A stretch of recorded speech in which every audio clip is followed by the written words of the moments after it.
Hi, I'm Ryan, a member of the customer service team here at Ceilume, and today I'm going to be talking about border tiles, what they are, why they are necessary, and how to install them. So let's get started.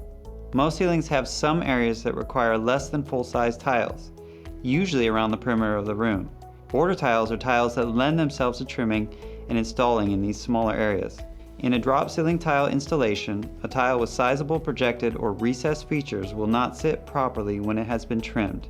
Border tiles have more shallow patterns and lay flat in the grid, even when installed as partial tiles. To install drop ceiling border tiles, measure partial grid squares, cut tiles to size with scissors or snips, and place trim pieces into the grid with the cut edges facing the wall or away from it. Your choice.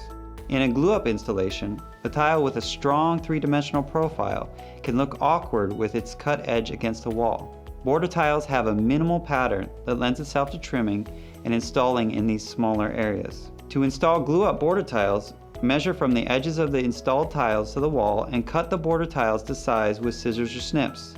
Adhere the tiles to the ceiling with the cut edges toward the wall. Ceilume offers 12 border tile styles for drop ceilings and 5 border tile styles for glue-up installations.